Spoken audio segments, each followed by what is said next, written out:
morning, everyone. Happy snow day. Is it happy?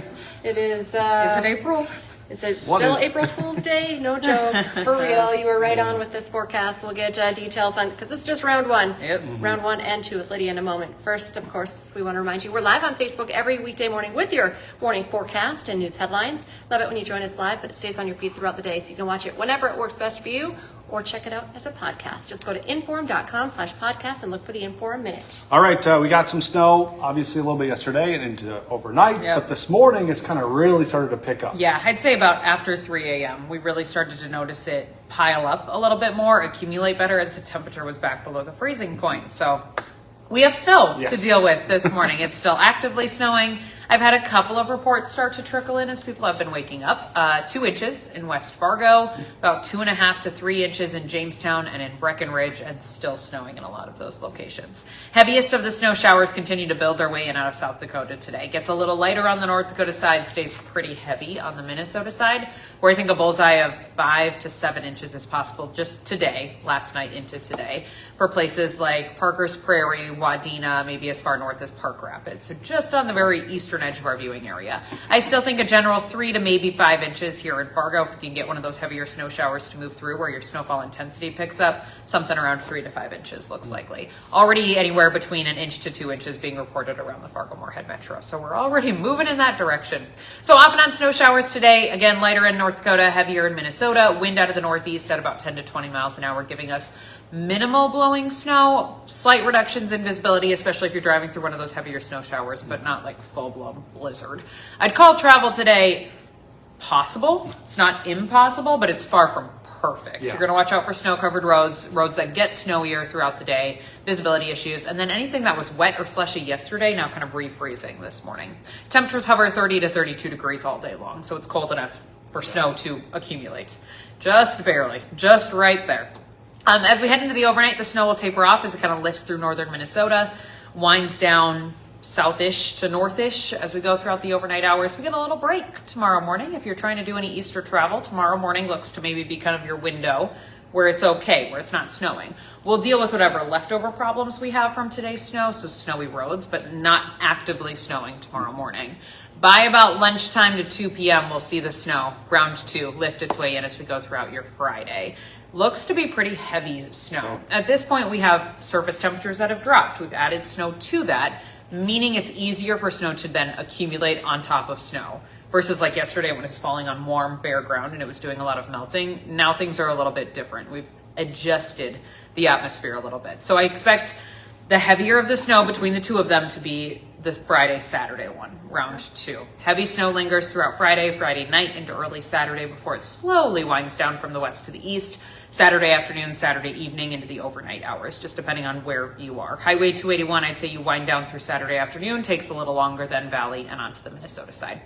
With that one, a swath of 7+ inches looks likely. Right now we kind of just have a big bullseye area from about Bismarck to Bemidji, so that does scrape by Fargo and Grand Forks kind of included in that.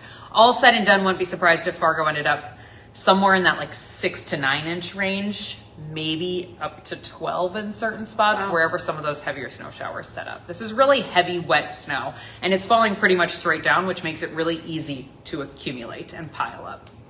Welcome back to winter. Temperatures again remain 30, 32 degrees pretty much through the whole thing. Overnights are going to fall down into the 20s, so I wouldn't be surprised if you wake up with a little more accumulation each morning because of how cold it got overnight. Sunday morning, Easter morning, the snow is all gone. It'll just be chilly, highs in the 30s. A few flurries, maybe a sprinkle out there on Sunday, but no big accumulation out of it.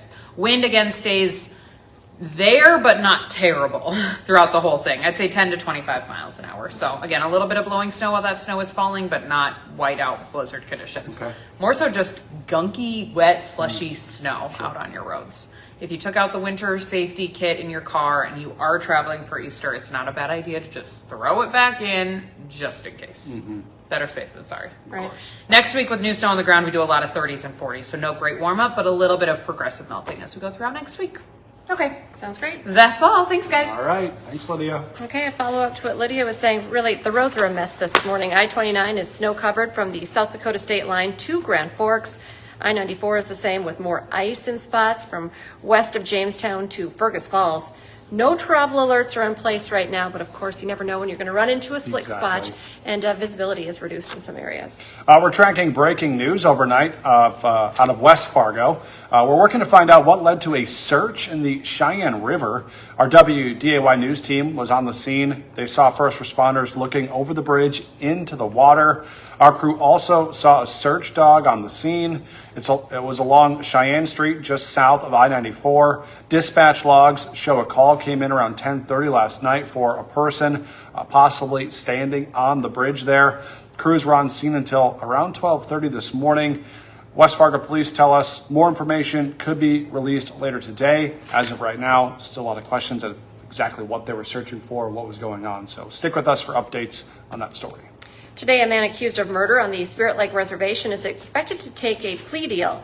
Colby McKay is charged with second-degree murder. He's accused of killing someone in April of 2024. The victim has only been identified as MRH.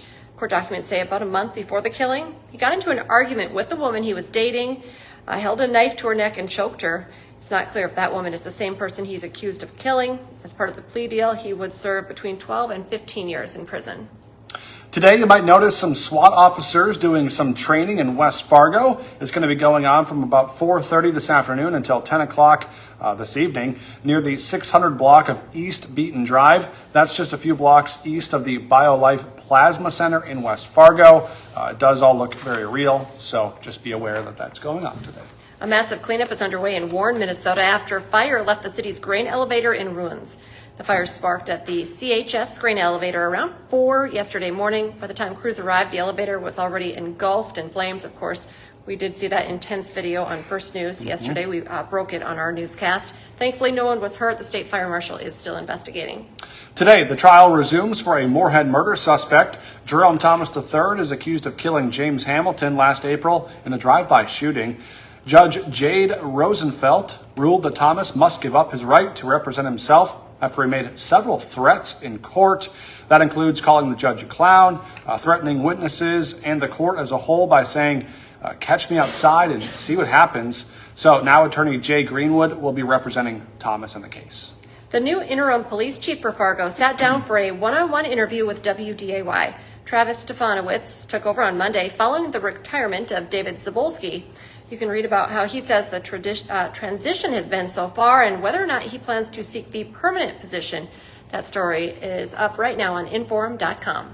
Today on Hot Mic with Dom Izzo, for the first time in over 3 decades, West Fargo has a new head football coach. You'll meet Eric Peterson, who is set to take over the Packers this fall. Plus, after 10 years in the Big 12, NDSU has a new wrestling home, while the Bison are heading to the Pac-12. Hot Mic is live from 9 to 11 on WDAY Extra and Inforum.com. Now's a great time to get that Inforum.com subscription. 99 cents a month for your first 3 months. Just go to Inforum.com/subscribe to check out the deals. Be sure to join us for the rest of our newscast today as the weather forecast is, of course, continually changing with the snow making its way in and going on. So join us at 11, 4, 5, 6, 9, and 10. We're back with First News tomorrow morning. We'll have live road reports for you once again and your Easter travel forecast, so you don't want to miss that. Have a great day, everyone.